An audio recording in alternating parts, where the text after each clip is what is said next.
Thank you everyone for joining us for Contextflow and Friends Vienna Edition webinar. My name is Julie Sufana. I'm the Chief Marketing Officer at Contextflow, and I'm really excited to be joined today by two people who really know their stuff. That's co-founder and COO of ImageBiopsy Lab, Christoph Götz, and Contextflow's own Chief Product Officer, Markus Krenn. Both of these gentlemen have a lot of experience when it comes to developing AI and radiology products for market and helping launching them. So that's why I'm really excited to get to pick their brains today. You know, Vienna may be known for, I think, coffee and cake and classical music, but actually in the last few years, we've become quite the AI and radiology hub in Europe. So that's exactly what today's webinar is about, to be able to show you the technology that we've been working on. IBL's products have more of an MSK focus. So they're using AI to analyze X-rays for osteoarthritis, bone age, as well as fractures. And Contextflow actually analyzes 3D medical images. Currently, we're working with lung CTs to search for disease patterns within those CTs. And what's really interesting about having us both together is that we became good friends actually back in 2018, as we both were part of the Philips HealthWorks Accelerator, which is, I think, about a 3-month program that kind of prepares companies to take it to the next level. And out of 700 applications, there were 19 accepted, and 2 companies from Austria, from Vienna specifically. So really excited. Before we get started with the presentations, I want to ask a couple questions. So just to get an idea for the gentlemen of our audience today, I'd like to know who is calling in. So please give us an idea of which of those descriptions best illustrates who you are. So we have some radiologists, some researchers. Give people a little bit more time. A lot of people maybe just interested in the topic of AI and radiology. Okay, really good. And also one other question then. So if you are a radiologist or someone maybe working within the clinical setting, give us an idea about how advanced you are in that process of adopting AI in your workflow. Okay. I figured this was what was going to happen. There'll be kind of like a mix. I like seeing the numbers change.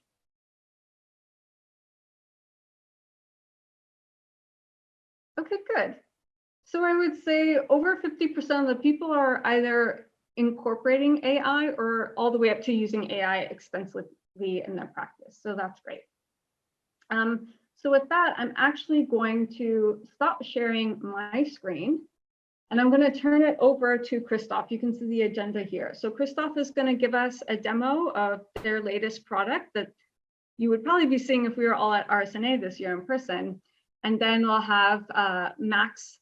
I apologize for the picture there. We had a bit of a change. So then Max will be giving an update about our products for Contextflow, and then this is meant to be interactive. So please enter your questions and we'll try and get through as many as possible. And with that, I will stop sharing my screen and pass it over to you, Christoph. Thanks a lot for the warm introduction. I'm sharing my screen. So you should now see my face in the bottom right. Is that correct? Yes, sir. Okay, awesome. Thanks a lot. Hi, my name is Christoph Götz. I'm COO and co-founder of ImageBiopsy Lab. And ImageBiopsy Lab is the market leader in AI for musculoskeletal radiology. So just to give you an impression of where we came from, ImageBiopsy Lab was founded in 2016, got their ISO 13485 in 2018, and their first FDA clearance in 2019. What you see on the right is already showcasing what we focus on. Right now, we're covering skeletal radiology and the big workload of simple X-rays that come along the way of the radiologist. We have 100 installations in 11 countries, and for that we have already 4 CE marked products and 1 FDA cleared product. There's no other company out there right now, and another AI company that has that many CE marks in this space of skeletal radiology. So we can claim with full heartedness that we are leading this field, and we do that from here, the home base in Vienna, Austria, and we also have a incorporation in New Jersey already. But now you could ask, why should I actually care about MSK radiographs? Is it really such a big deal? It's just two-dimensional imaging, you know? And we asked this question, 650 of your colleagues, radiologists and orthopedics, to give their impression on what is actually the current workload on images applicable to, for example, IBLab's HIP AI solution. So these 650 radiologists and orthopedics do an average of 288 reads per month, spend 3.5 minutes per image on reading and reporting, and this translates to over 1,500 euros per radiologist per month, assuming an hourly rate of 125 on pelvic X-rays alone. But what about all the rest? There's plenty of X-rays that are not covered by HIP alone. So to summarize, radiographic skeletal imaging actually has a huge impact on the workload. There's a workload avalanche coming along the way. The measurements done on skeletal X-rays are often subjective, or you lack the proper tools in your daily workflow. Human limitations, concentration decline. If you have tens of the same images in a very short amount of time with low reimbursement, high time pressure, really come to play here, impacting the disease detection, and reporting itself is time consuming and really not standardized. So often orthopedics just complain about the quality of radiologists' reports and just reassess the whole image again, which is really a big waste of time on both ends. So what ImageBiopsy Lab can do for you is actually dealing with this workload avalanche by having a zero-click, fully automated solution that addresses the main challenges of skeletal radiology, meaning we increase the accuracy and the reproducibility of those measurements. We always have the highest specialization available. We talk a lot with orthopedics and bring this expertise to the radiologist and bridge this gap by structured and pre-populated reports that are consumed by both the radiologist and the orthopedic or referring physician. And the good news is 72% of all MSK X-ray examinations done by radiologists worldwide could already be analyzed with our existing portfolio of applications that are already CE cleared or in development. So we are really focusing on a holistic approach to the whole problem. We first enable you to deal with the routing of the right image. So we have an AI workflow orchestration suite. Once we have the right image, we apply quality control to detect positioning errors and resolve those before they hit the radiology workflow, the radiologist workflow. Then we apply our AI to detect disease indicators, identify them, measure them, and summarize them in a structured report with all the relevant medical findings instantly available within the medical system. So to summarize, the input is an MSK, any MSK radiograph, and we output a detailed report with 0 clicks and 0 workflow changes. With this, we increase the standardization and the productivity of the readers while reducing the operational costs of digital X-rays nowadays. So I've shown you what we do in general, but what AI models are actually being used right now daily by other radiologists. As Julie said, a lot of you are already integrating your AI models or are using them. So let's take a look over the shoulders of our customers and see what is out there and being used right now. So our portfolio is called the SU, and we name our products fluffy animal names, so koala, llama, hippo, and so forth. And koala, our first product, deals with measuring radiographic signs of knee osteoarthritis and grading of the progression and according to the Kellgren-Lawrence system. Then hippo Our second product deals with the measurement of the hip positioning and pelvic morphology, and LAMA for the measurement of leg length discrepancy and the detection of knee alignment deformities. And these three together form a very nice symbiosis in detecting early signs, avoiding degenerative changes, which make the vast amount of disease to be described and detected by radiologists nowadays.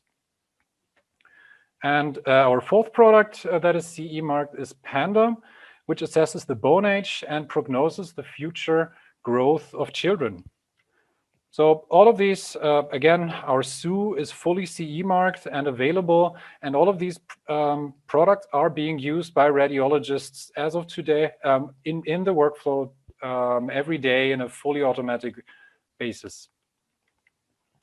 So today's use case, which I will dive in a little bit deeper, is PANDA, our pediatric bone age and development assessment. So I will not spend too much time on it. However, for Koala and the other use cases, I will give a brief overview. Koala deals with knee osteoarthritis. It's the leading cause of disability and healthcare costs in Europe. So there's over 100 million of these X-rays being done in the EU in 2020, roughly. And the annual cost of a single knee X-ray patient, a knee patient, can amount up to 10K per year. However, the radiographic challenges are that the evaluation is extremely subjective. So there's really a low relation between the radiograph and the pain over time. And it's a tremendous cost driver for radiology businesses. So based on our survey of radiologists, we found that 12.5 hours are spent per month reading knee X-rays alone in radiology departments for radiologists. So we changed the status quo by enabling with Koala a standardized reading and detection of the signs of knee osteoarthritis on X-ray. So what you see on the report is the summarization of the Calgren and Lawrence grade, the damage features according to ORC grading system, and joint space narrowing, which give you reliable measurements and accurate indicators of the status of the knee OA disease. And with this, you can automate and increase the throughput of your radiology workflow. Let's go to the next big hitter in the radiology food chain, let's say. Hippo, our hip positioning assistant, deals with impingement and hip dysplasia, which are the two main causes of hip degeneration, where the end stage is usually total hip arthroplasty. Also, millions of X-rays being taken every year, and hip-preserving surgeries actually yield worse outcomes if you detect those changes too late. And this leads to a lot of total hip arthroplasties, Germany, Austria, Switzerland being on the top of the world actually in putting these knee arthroplasties in.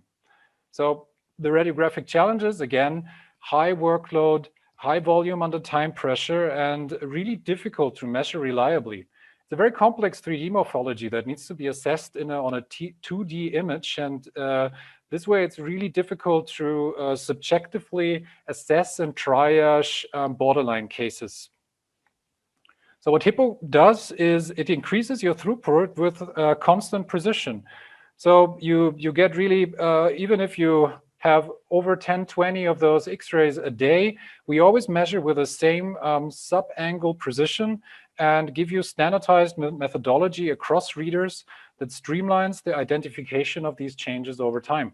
So again, very nicely fits into the high volume reporting workload by an everyday radiologist in big centers. Coming to LAMA, our leg angle measurement assistant. This ties those two osteoarthritis products together and targets leg length differences and alignments, which is the root cause of many imbalances and unilateral pain across the entire body. So these changes may trigger actually degenerative changes in the hip, spine, and knee, and well, are often used for assessing total knee replacements and the preparation of total knee replacements. So long leg radiology challenges are usually that they're pretty time consuming with over 8 minutes spent reading and measuring a single full leg X-ray by orthopedics. And also the expertise is really difficult to obtain. So you see here a tremendous amount of measurements being done automatically by Llama and highlighting the clinically pertinent findings in a fully automated measure. So you only have to check once if the report is correct by our overlays, and with this you get a constant precision of sub degrees and consistent reporting. So these are just a few of the MSK use cases that are already being used by or being addressed by radiologists with AI. But how is it now exactly that other radiologists use this AI in the workflow? So there's many different ways of approaching and tackling, bringing AI into the workflow. And I'd like to showcase this on the example of our use case for PANDA, which is skeletal maturity and growth disorders.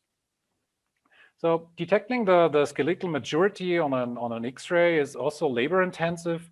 It's tedious to look up in the reference atlas, usually Grölich and Pyle, the respective images, and it's also pretty time intensive. So it's between 2 and 9 minutes to make a complete assessment of the skeletal maturity. And in the end, it's pretty subjective. So manual methods show significant intra and inter-reader variability.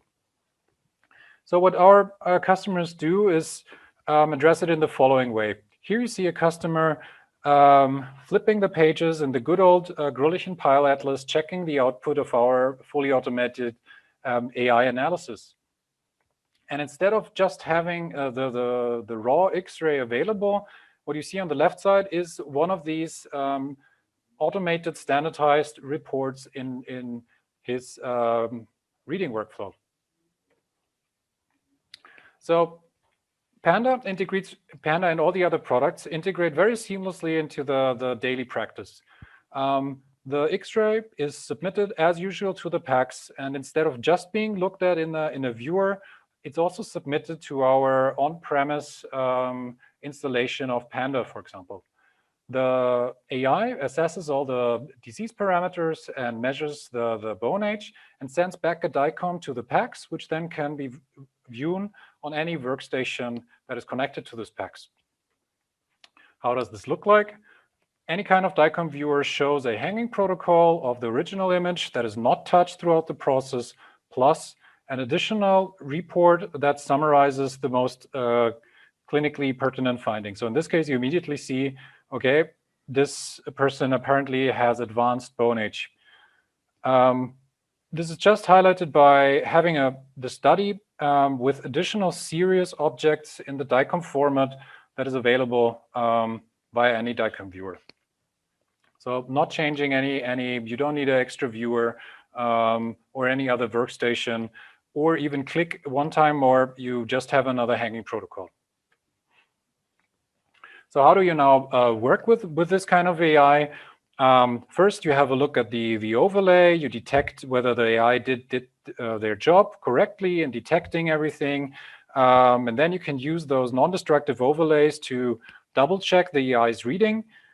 In addition, we also offer the lookup of, for example, natural standard deviations from the tables in the back of the reference atlas and put it into perspective of whether this case would be considered advanced, delayed, so if there's an anomaly present.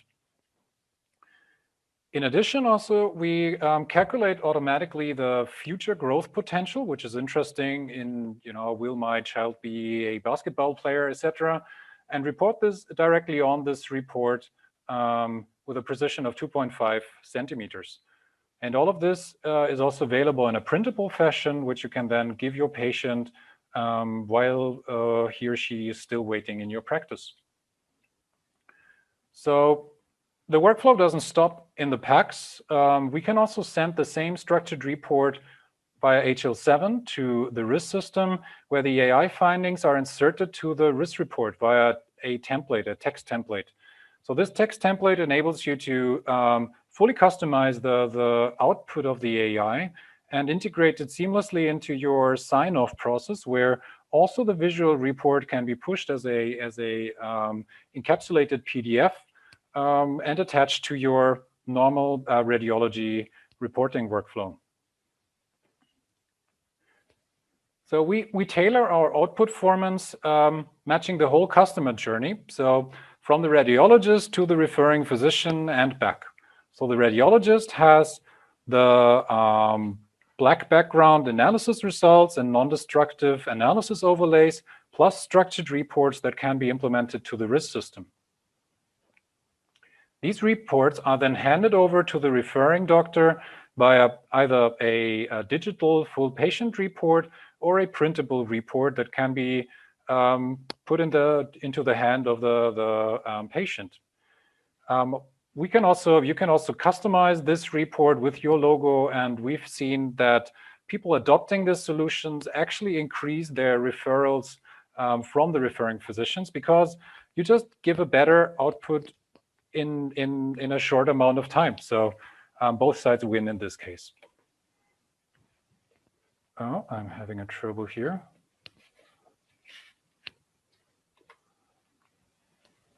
So structured reporting facilitates the whole patient pathway. And okay, I can't show this right now, but imagine sending the report to the referring doctor. The referring doctor does an intervention based on the report, sends back the patient, gets analyzed again via the AI in a standardized manner, and provides the referring doctor a better feedback on the efficacy of the treatment the doctor took. So in this case, you can very nicely track progression over time and justify the outcomes of a management decision by a referring doctor. So to summarize, we offer with our AI better results with less effort. So by automating and standardizing the reporting consistency, we have certain benefits during reading and after reading. During reading, we provide automatic and consistent grading, dark backgrounds and toggleable overlays for optimized reading. This reduces reader fatigue by avoiding having to do the same task a lot of times, and allows you to follow progression of the patient much easier. Also, by having a standardized reporting in your reading workflow, it's also much easier to understand the prior and detect changes to the prior, which is often very important for disease progression. During reporting, you immediately generate a comprehensive written and visual report, which receives which is then passed on to the referring physician. The referring physician can make more informed management decisions based on the report of the radiologist, and you can reach your referring physician by multiple ways: printing the report, or providing it in a digital format. Also, all the structured data in these reports can be used for research. So in total, we reduce the fatigue of the readers and deliver better results. So this is pretty much how it looks like in a daily setting of a radiologist. But now I haven't shown you any kind of performance metrics, if you noticed. And as a radiologist, you should always ask for those. But we go a different way. So how is it best to assess the performance of such an AI? It's not by showing you like a percentage accuracy and so forth. It's more like by giving you access to the AI. You are the expert, so challenge our AI with your images. Head over to demo.imagebiopsy.com and instantly try our 4 AI products in your browser. It's an objective challenge for all the 4 AI models on your data, so you immediately see what works, what doesn't, and it's a safe way. The data upload is anonymized and deleted after the demo. So head on over, try it out, and give us a call if it worked or not, and then let's discuss how it works in your daily workflow. And with this, I would thank you very much for your attention, and head back to Julie for the next talk. Thank you.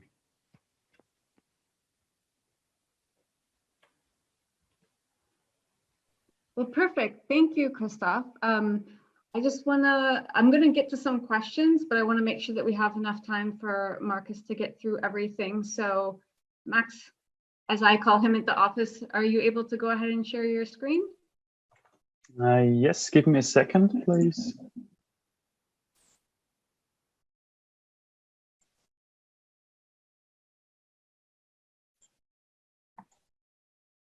So you should now be able to see my screen. Julie, is that correct? Yes. Yes. Perfect.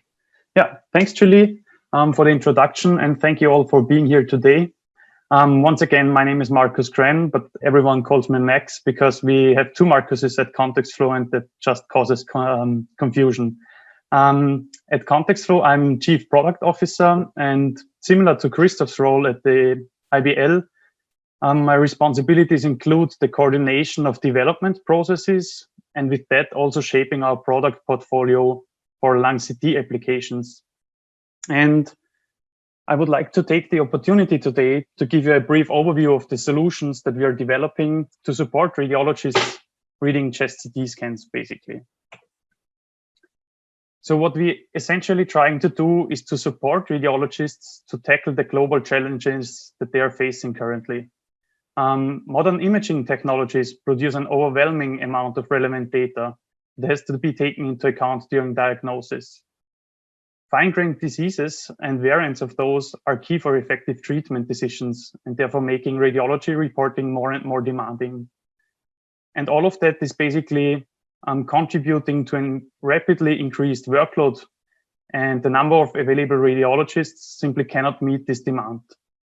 So to support radiologists in that context, we develop AI-based solutions with the intention to provide information that is relevant and to provide it at the right point of care.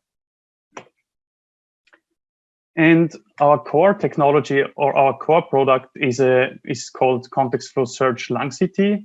It's an AI-based image retrieval system implemented as a web application for 3D medical imaging data. It provides means to identify dominant patterns in chest CT scans, retrieve visually similar cases, so you can compare your current case to existing cases with known outcome, and provides relevant information for your decision making. To that end, Contextflow Search operates in two different modes. The auto mode, on the one hand, allows an automated identification of dominant patterns in an image, and the manual mode, on the other hand, provides means to semi-automatically analyze specific image regions. And then I would like to elaborate in a bit more detail on both of those modes. So let's start with the auto mode. So once you open up a scan in our system, we have previously processed the scan and automatically detect dominant patterns. So on the left corner, you see coverage values and distribution maps for those dominant patterns. In the center, we show a representative search for each of those patterns. So we retrieve similar cases from our database, which have confirmed pattern labels. And you can click on any of those result cases to also investigate the spatial distribution of that case in the result set. And on the right-hand side, we provide reference information that is relevant for correctly interpreting these image patterns. So that should help the radiologist during diagnosis. So in essence, the auto mode aims at providing information without any user interaction required. You immediately or instantly get an overview of the biggest patterns that are detected in the lung, and you get relevant information to interpret those patterns. So, but what happens if you detect a region that has not been picked up by the auto mode? In that case, you can use the manual mode to retrieve information for specific image regions in a semi-automated way. So when you start in manual mode, at first we show an anomaly heat map that indicates regions with detected lung anomalies behind those positions in the intensity projection. And the interface allows you to mark any kind of region that you're interested in the CT scan. And we provide recommendations for image patterns that are related to that specific image region. So now you have a recommendation of like 3 patterns that are relevant for that region. And And we also visualize the spatial distribution of that pattern and the visual appearance in the current scan. In addition to that, we show, again, visually similar cases to that specific image region and group them by the pattern recommendation. So that allows you as a user to compare the current region that you have selected to existing cases where we know which label has been annotated. You can, of course, select any kind or any case of the result set to investigate it a bit further, and then assess reference information that is relevant for the recommended patterns to have support in your decision making. So what the manual mode really tries to do is to speed up the information search process that users are currently facing when they want to learn more about a specific region. So usually they have to translate the visual characteristics of a region into semantic concept and then perform text search in image databases or in Google or Radiopedia to get the relevant information. And the manual mode allows exactly to do so with just one click by creating a region of interest.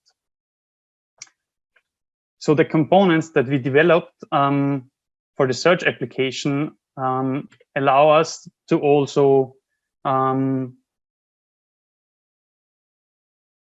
tackle other solutions or to produce other solutions. So we like to view our components as a kind of AI backbone that allows us also to develop other products than search.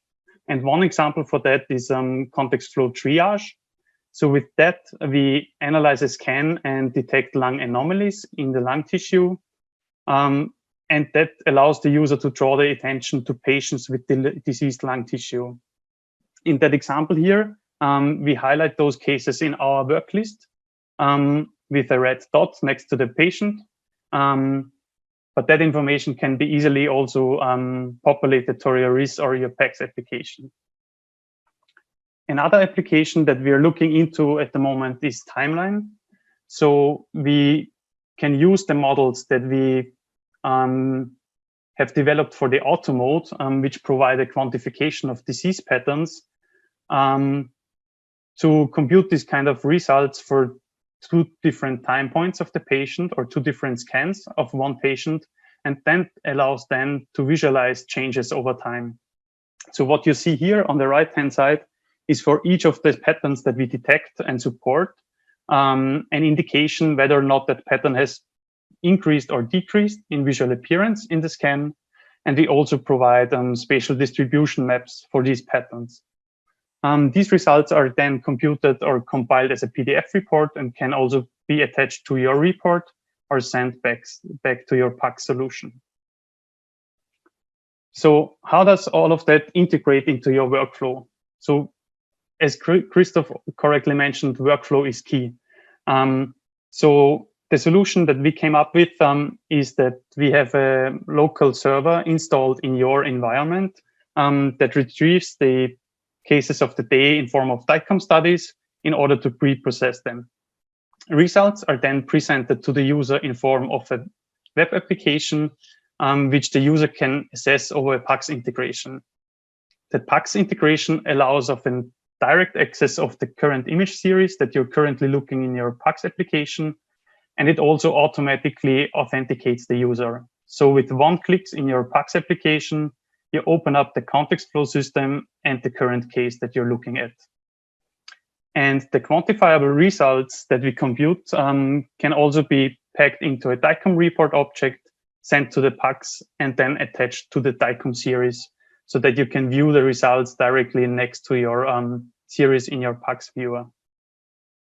And what I would like to mention here is, and what is important for a lot of our customers, is that actually no personal health data leaves the hospital. So in order to retrieve search results from the Contextflow server, only anonymized information that encodes the visual characteristics of a selected region of interest leaves the hospital. And yeah, with that, I would head over to our product demo to give you a glance on the system and how it behaves in real time. Yeah, so I will stop sharing my screen and head over to the demo. And Julie, just give me a quick good to go once you can see my screen again. Yes, I can see it. Perfect. So once you open up the Contextflow search system, which runs in a browser, you see the work list, and you can open up any patient. So once you open the patient, you immediately are taken to the auto mode, as I've mentioned, and in the auto mode, all results are presented automatically. So on the lower left corner, you see the 3 most dominant patterns that we have detected in the scan. So in that case, that's ground glass, mosaic perfusion pattern, and the nodular pattern. And we also provide this kind of spatial distribution maps that indicate which regions of a scan are affected by that corresponding pattern. And for each of those patterns, we select a representative region to trigger search in our knowledge base. So in the center, you see visually similar cases where the same pattern has been annotated from experts, so that you can compare the pattern that we have detected in your current case to existing expert-labeled examples to verify, confirm, or reject the system's recommendation. So that really provides a tool like transparency so that you can understand the reasoning and the decision-making of our algorithms. And on the right-hand side, you see immediately the reference content for each of those patterns. So for each pattern, we give a brief description. But the most important thing is like we list the most common differential diagnoses that are related to one of those patterns. So you can use that to identify diagnoses that could be relevant for your patient. And each of those diagnoses is linked to articles on Radiopedia or Radiology Assistant. And once you want to investigate specific image regions in more detail, you can head over to the manual mode by clicking the button on the top of the image. You can navigate through the image and select any kind of region that you're interested in by holding the Alt key and drag and drop a bounding box. And within seconds, you get the search results. So on the top center section, you see the recommendations for image patterns related to that specific region. You retrieve visually similar cases, again, from Contextflow's knowledge base of expert verified cases. So you can compare the region to expert labeled examples to, again, verify or reject the system's recommendation. And on the right side, you see, again, the reference content that is related to the pattern that the system has detected. Yeah, and that would be a very quick glance at our application. And with that, I would like to thank you all for your attention. And I'm very curious to hear about your questions. Back to you, Julie. Thanks a lot.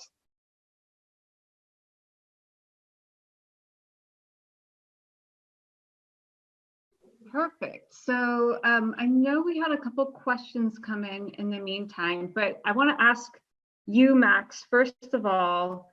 So we obviously work with lung CTs, and I think this year was kind of the year of the chest X-ray and the lung CT.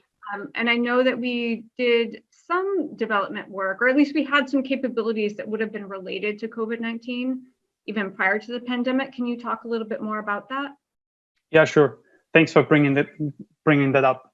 So we have been in the kind of lucky situation that the image patterns that we support also include image patterns that are commonly seen in chest CT scans of patients suffering from COVID-19. So what we did in April, May, and June is that we tailored our solutions so that they also kind of contribute or support radiologists in assessing CT scans of COVID-19 patients. Specifically, that means that we have built a triaging system that detects patients with signs of COVID-19, and that those cases are highlighted in the work list. And we also compile the report that can be sent back to the PACS system that contains this kind of quantifiable measures for the image patterns that are commonly seen in COVID-19 patients. Excellent. And as Christoph mentioned in his presentation, if you're a radiologist, you always want to know about the metrics and the performance of your system. So do you have any KPIs maybe that you can share with the audience? Yeah, of course.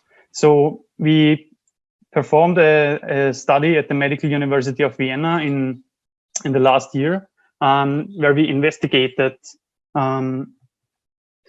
the report turnaround time, and we compared the radiologists doing simulated reporting tasks with our system and without our system. And what preliminary results show is that we can spare like up to 35% of report turnaround time in that setting. So we can spare radiologists valuable time, especially when they look for information in difficult cases. So that's what the study shows. Great. I'm going to go back. Some people wrote in some questions for ImageBiopsy Lab, and Christoph, I know you answered them directly, but in case someone else had the same question, I kind of want to back up. And it says, in what other fields are you trying to implement image analyzing tools? Cancer pre-diagnosing is a popular field for AI-based models. Are you planning to set foot in this field too? So yes, that's a great question. So I will answer the two questions: how we validate our solutions. Our solutions are validated by standalone performance testing on consensus-graded data by orthopedic or radiological specialists in this field. Koala, for example, was validated on 6,500 knee images, so a really large data set from multicentric studies. Same is true for so all these study sets are composed of pretty much 50-50 male and female, corresponding to the respective population of the target market. So for Koala, for the FDA module, this is different than for the European market, and we constantly add new validation studies. And the question regarding oncology, absolutely, the MSK field also deals a lot with bone lesions or metastasis detection. So we are working on these kind of solutions as well. However, we are not branching out to, let's say, I don't know, chest screening, because we want to be the best provider for AI in MSK. And this is where we have 3 first-to-market products, and we will continue to deliver MSK-tailored solutions for, well, musculoskeletal radiologists and orthopedics. And actually, similar question then to you, Max. Can you talk a little bit more about our knowledge base, the size, origin, composition? And can you add cases that you read with the system? Yeah, excellent questions as well. So the first part is about the composition of the knowledge base. So we collect cases from our hospital partners.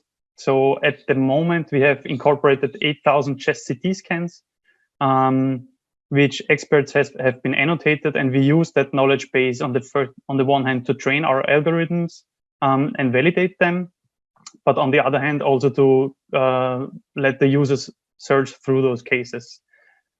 And the second part of the question was about,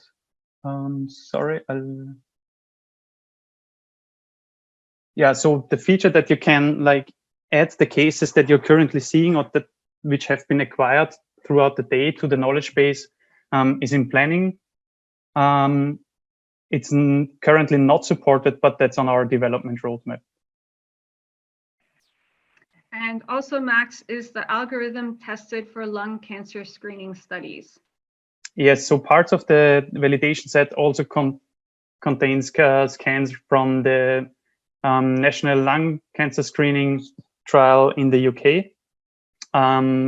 So yes, lung nodules are, among other patterns, also supported by the system and are also validated on those kind of scans.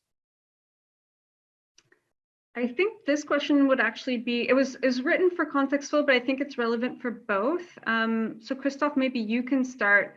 Tell us about which hospitals or partners are currently using your software. Yes, absolutely. So we have customers in 11 countries, and installations in 11 countries. So in Austria, these are often office-based radiologists. We also have in Germany bigger hospital chains, also teleradiology services. And in the US, we are being implemented in really those large integrated healthcare systems. And this brings me to one of the questions that was being asked in the auditorium, the orchestration of CR exams. So what planes and lateralities are required? Currently, the limitation is that there's only a single plane supported, but we are soon rolling out a multi-plane support. What we have with our AI orchestration tool is that you can send any kind of X-ray for this body part along our way, and we will deal with choosing the right plane and also supporting then more and more views and lateralities on those use cases. And Max, back to you. So talk about which hospitals and partners we're currently working with.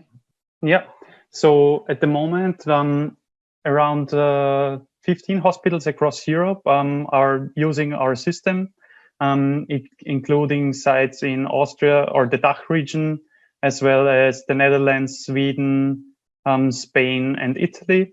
And we are also about setting up 2 installations in the US market at the moment. Perfect. I like this question that just came in. That's good for both of you as well. And Max, I'll have you start on this one. What configuration of hardware is required on premise? Yeah, excellent question as well. So what we require is having access to a virtual machine which runs within the hospital, and that should have. I hope that I get the numbers right now. So it should have, like, it doesn't require a GPU. It runs on an 8 CPU machine with, I think, 64 gigabyte of RAM and 1 terabyte of hard disk storage. I think that's like the ideal scenario. There may even be different settings if obviously, right. So yeah. as we are installing and operating the system ourselves, we can, like, if those requirements are not completely met, we can figure out alternatives and we'll find a way to make it happen. So for Christoph, yeah, about your configuration. Yeah, so for ImageBiopsy Lab, since we're dealing with 2D X-rays as of now, the hardware requirements are really minimal. So it works with 4 gigabytes of RAM and a single CPU. The Panda report, so the showcase which I showed, is done within 5 seconds. The other solutions take up to maybe sometimes over 60 seconds. So it's really low profile, and we already installed within an hour to a hospital if the right stakeholders are available, and so it's really low footprint. Yeah. I think our engineers really envy your situation, Christoph. To be working on 2D imaging data is kind of, or let's put it that way, working on 3-dimensional medical images can be quite challenging. Yeah, absolutely. So we discussed it a lot of times. You know, is it a curse or a Segen? What is it? Like a benefit in this case, since the infrastructure is often not yet set for GPU, and the other question with the internet speed, right? Going outside the hospital is always tedious. So in this case, yeah, we can really low footprint bring our existing portfolio, all 4 products at the same time, to the customer with a very, very small installation. But we're also branching out to 3D imaging. So Max, we will have your problems in the future. No worries. Yeah, just get in touch with us. Yeah, we will. And another question maybe, why image biopsy? So this comes from the history of the company, which dealt a lot with osteoporosis, rheumatoid arthritis, and also proprietary analysis of the bone structure itself. So what I've showcased today with those 4 products is just the tip of the iceberg, just the automation of the existing mental process of a radiologist. But what we already do is we look deeper into the bone and extract the changes of the bone from the pixel data before they are apparent to the human eye. So we by sticking to MSK, we want to offer also new diagnostic methods in the future, which we've demonstrated with a few abstracts already in the past and peer-reviewed publications. So image biopsy is like taking a biopsy out of the image and providing better image biomarkers in the future. What are the minimum requirements of internet speed? Is that? I guess that's a question for Contextflow as well, since the requirements are a bit more demanding as they are for Image Biopsy Lab. So the connection to the server that Contextflow hosts that provides the search results, it's fine if that's a standard internet connection. So having like 25 Mbit per second is sufficient. And the connection of the local virtual machine to the PAC system should be a bit higher, since like all the chest CT scans of the current day have to be forwarded efficiently to the system. So a gigabit connection would be good to have within the hospital between the PAC system and the virtual machine. And this is every salesperson's dream question. Can I try your software before buying, and who should I contact? So Kristoff, I'll let you take that one first. Sure. So what you've seen, this demo.imagebiopsy.com, you can just head over, create an account, and then try our solution with the images you export from your image data set. Someone is asking for Asian data, you can head over there and try it on your Asian data set, if it works, to what degree, and then reach out to sales at Image Biopsy Lab and discuss the results, and we will find a way of implementing our solution to your benefit, to your system. And for Contextflow, best is to get in touch with us via our homepage, contextflow.com. And how you could try out the system is that you send us anonymized cases, we integrate them in our demo application, and then you can see the results in our online demo to your system. And a related question, I think these questions are all kind of together. So someone is asking about plans to expand business throughout Asia. I know both of our companies are now active in Europe and the US, but where is Asia on the roadmap? Maybe Kristoff, you can take that one first. So within the next year, we're not focusing the Asian market. We will prepare from the regulatory side for a easy Asian entrance. However, please feel free to reach out to us. We have worked with, let's say, Korean partners before with our previous product. So for research use, it's already very easy to apply our solutions also in an Asian setting. Yeah, and from our side, so the current focus is to get started in the DACH market and in the European market, as well as the US market with this year, and like heading out to Asian markets. It is, I think, like next in line to that. But I would also not expect our solutions to be ready in Asian markets for 2021.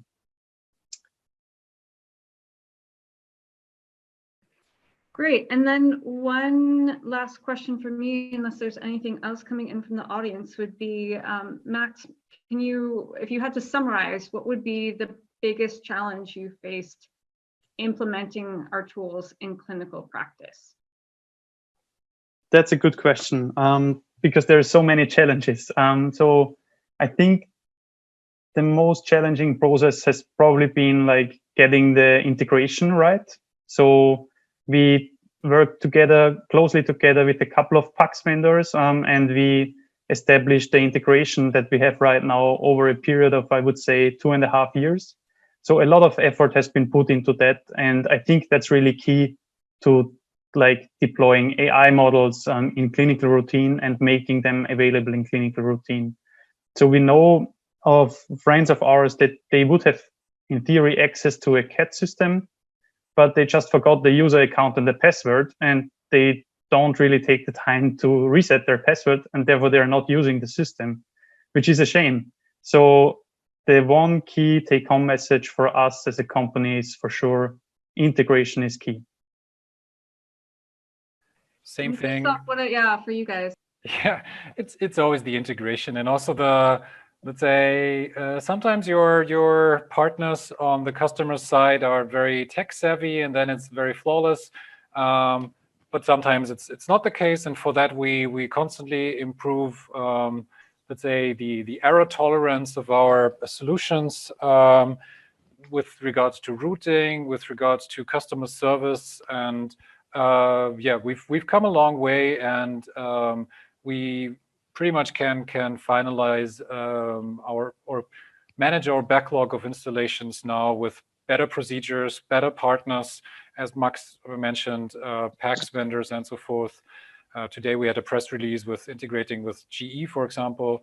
Yeah, so it gets better over time as the market matures, and the stakeholders on the customer side also know what comes their way and how to, well, integrate and set the right resources on their side as well.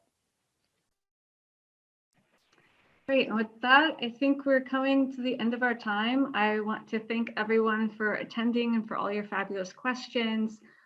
Please do reach out to us if you have any further questions, and be sure to follow our companies on social media.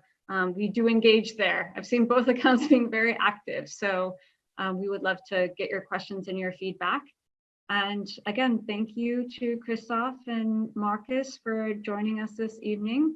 And I wish everyone an awesome rest of your day. Thanks so much for attending. Thanks a lot, and thanks a lot for organizing. Yeah, likewise. Thanks, Julie. Thanks, Christoph, for being with us today.